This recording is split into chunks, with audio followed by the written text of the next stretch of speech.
आपका क्या मानना है, क्या कहना है किसानों के ऊपर कि अब तक आपकी सरकार ने कितना मुआवजा उनको दिया, जब पिछले ही सरकार ने जो उनका कार्यकाल था उन्होंने कितना? देखिए, भारतीय जनता पार्टी की सरकार नरेंद्र मोदी जी की और हमारी जो ये सरकार डबल इंजन की रही है मनोहर लाल जी के नेतृत्व के अंदर, किसानों के हित में जो कदम उठाए हैं, ज़बरदस्त कार्य हमारी सरकार ने किया है। अगर मुआवजे की बात करें, इन 10 वर्षों के अंदर हमारी सरकार ने प्रधानमंत्री फसल बीमा योजना के माध्यम से हरियाणा के किसानों को 12,500 करोड़ रुपया किसानों तक उनके खराबे का पहुंचाने का काम किया।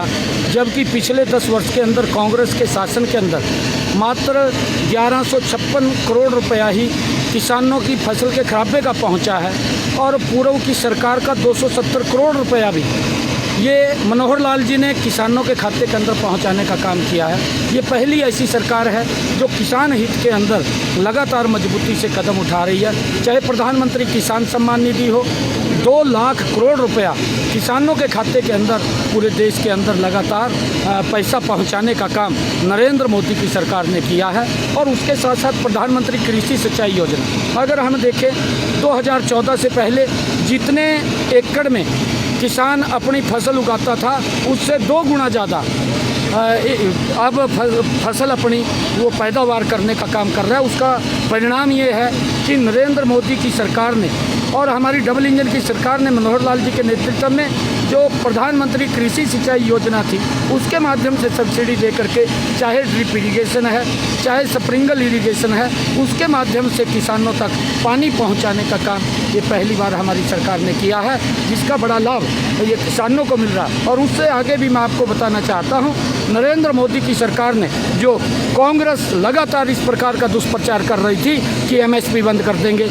लगातार एमएसपी भी देने का काम हमारी सरकार ने किया है। और उसके साथ साथ हरियाणा के अंदर हमारी सरकार ने 14 अन्य फसलें भी एमएसपी पर खरीदने का काम ये हमारी सरकार ने किया है।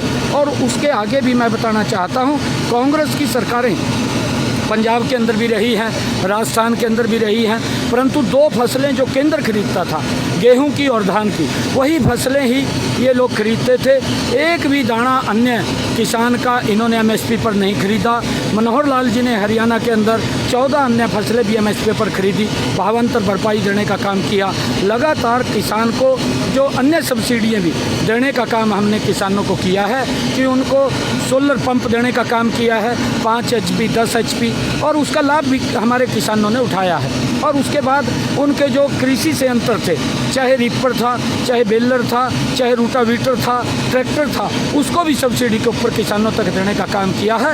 ऐतिहासिक काम किसान की मजबूती के अंदर हमारी सरकार ने किए हैं। अब हमारी जिम्मेवारी भी है हम इन कामों को और गति से आगे बढ़ाने का काम, और जो मनोहर लाल जी ने नीतियाँ बनाई हैं, योजनाएँ बनाई हैं, जो केंद्र सरकार की नीतियाँ हैं, उन सबको समाहित करते हुए किसान को मजबूती की तरफ ले जाने का काम ये भारतीय जनता पार्टी कर सकती है, कांग्रेस की सरकार नहीं कर सकती। आप मुख्यमंत्री होने के नाते नाते प्रदेश अध्यक्ष भी हैं, और जब से आप मुख्यमंत्री बने हैं तब से आप पूरे प्रदेश भर में भ्रमण करके इस चुनावी समर में लड़ाई लड़ रहे हैं, चुनावी लड़ाई लड़ रहे हैं। कैसा महसूस कर रहे हैं कार्यकर्ताओं का और जनता का क्या फीडबैक आपको? देखिए, आज मैं पूरे प्रदेश के अंदर घूम रहा हूँ, कार्यकर्ताओं का जोश देखने को मिलता है, आम जन का उत्साह, नरेंद्र मोदी जी की नीतियाँ और हमारी डबल इंजन की सरकार, वो बहुत सारे काम किए हैं। अगर उनकी चर्चा करूंगा तो लंबा समय लग जाएगा, समय का भी अभाव है। आज लोगों में भी जोश है, युवाओं के अंदर भी उत्साह है, आज महिलाओं के अंदर भी उत्साह है। आज किसानों को जिस प्रकार मजबूती की तरफ ले जाने का काम किया उसके अंदर भी उत्साह है। आज गरीब के चेहरे के ऊपर भी मुस्कान लाने का काम इन 10 वर्षों में नरेंद्र मोदी की सरकार ने किया है। और आने वाले इस 2024 का जो चुनाव है, 25 मई को चुनाव होगा, 4 मई को रिजल्ट आएगा। जो देश बोल रहा है कि अब की बार 400 पार, उस 400 के अंदर हमारी 10 की 10 लोकसभा की सीटें बड़े मैंडेट के साथ हरियाणा के लोग जिता करके नरेंद्र मोदी जी को तीसरी बार प्रधानमंत्री बनाने का काम। करनाल से विधानसभा का चुनाव लड़ रहे हैं लेकिन समय का अभाव है, जा नहीं पा रहे हैं, तो कैसा लग रहा है कि वहाँ कार्यकर्ता आपकी अनुपस्थिति में कैसा चुनाव लड़ रहा है? नहीं, देखिए, मजबूती से कार्यकर्ता लगा हुआ है। मैं वहाँ पर गया था और सभी कार्यकर्ताओं से मिला, आम लोगों से भी मिला। और बीच बीच में भी जाने का मेरा अवसर मिलेगा। मैंने उनको बताया है, करनाल के लोग इस बात को भी समझते हैं कि पूरे प्रदेश के अंदर जाना है और पूरे प्रदेश के साथ साथ करनाल को भी हमने ध्यान में रखना है और करनाल के अंदर लोगों की बात को सुन करके, पहले भी मनोहर लाल जी ने ज़बरदस्त काम किए हैं, उन कामों को भी हम आगे बढ़ाने का काम करेंगे। धन्यवाद।